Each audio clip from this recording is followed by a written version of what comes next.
This was a little bit of everything. What about your newspaper subscriptions? What about your mail? Why are you storing things in your basement then? It's not really your house. Well, and he said, wait a minute, things are in my basement, such as my wife's wedding dress and the jacket that my grandfather wore. It was a free-for-all hearing. I watched some of it on a live stream. You even had people who were bringing up conspiracy theories on things having nothing to do with the mayor of Chicago and his residency. Oh, we need a good conspiracy theory every now and then, don't we, Roland? Absolutely. First of all, I think it's hilarious also to see the chief of staff to the president of the United States, the former chief of staff, say, oh, I'm sorry, that was a little mistake we made, saying that we were actually part-time residents. No, we really were full-time residents of Chicago, after, of course, the fact when he realized that Mayor Daley was not seeking re-election. Well, actually, I think you're talking about the income tax point, but the point is everyone knew that Rahm Emanuel was only in Washington at behest of President Obama. Those essential facts aren't in dispute.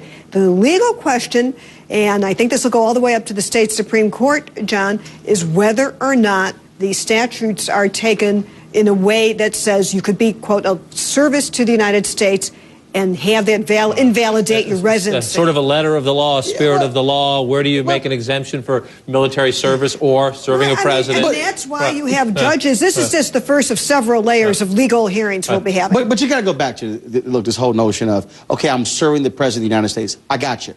But it's a job. Your wife moved with you. Your kids move with you. You put them in school. You know, I can sit here and say that, you know what, I enjoyed my time living in Chicago for 6 years, but CNN asked me to move to Washington, D.C. Oh, but I'm still a resident of Chicago. I mean, you moved. No, I mean, Roland, we've done this argument before. We'll do it again.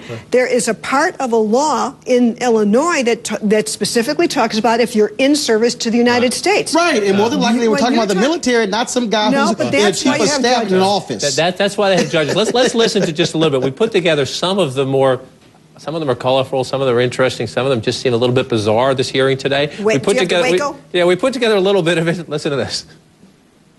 Governor Clinton was elected president, correct?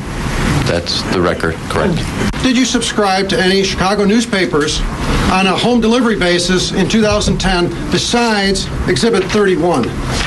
In 2010? Yes. I would read them online. So, October 29, you decided to get the paper copy, correct? Delivered to your house? Correct. And you stopped reading them online?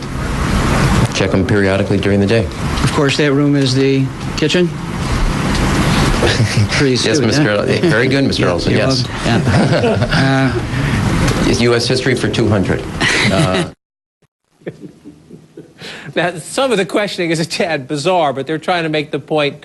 I guess that's the house you rented out to somebody. Yeah, right. See, these facts are not in dispute, which is why the hearing today had the circus-like qualities. There is no issue that Rahm rented the house and that the kitchen was the kitchen of the house he lived in. So that's why the hearing did have this circus-like atmosphere, because this is a good for democracy moment. Anybody who filed an objection, any citizen, was heard today and allowed to question Rahm Emanuel. Can you imagine that if there was such a free-for-all when he was chief of staff, John? We just had him sitting in a chair, having to sit for hours and just take our questions. But again, John, as any lawyer will tell you, you never know how a judge's ruling may turn. Right. And so when you're laying this whole thing out, look, I've covered many cases, and it's tedious, it's boring. But when they are going through piece by piece and laying out, you never know. But again, somebody could look at the law literally and say you didn't live in the city, as opposed to, well, I still had a house and I rented it. That you never know how a judge may rule. So there's the legal question, which, as you know, will probably go on for weeks, if not a little bit longer, get through the course. There's also, but because you have this open process, one of the challenges for Rahm here is, we all know, he can be short-tempered sometimes, and he can get a little feisty sometimes, and yet he kept his composure. He smirked a little bit, he rolled his eyes a couple times, but he didn't lose his temper, because no matter how many judge rules, if he says something wrong here, it's in a campaign ad. And he knows that. See, I have seen him through House races. There's the good Rahm and the gooder Rahm, and then the bad Rahm. He is. And then the devil is wrong. Right. So what you saw today, he knew all the cameras were on him. It was live streamed, and that he wasn't going. It was very amusing. He sat there somewhere between a smirk and a smile, and he knew that some of the questioners were so from left and right field, it wasn't about him, and he just let them do their thing. he is disciplined enough to not let any of this get to him because he saw it for what it was, high Chicago political theater. And there's nothing wrong with that.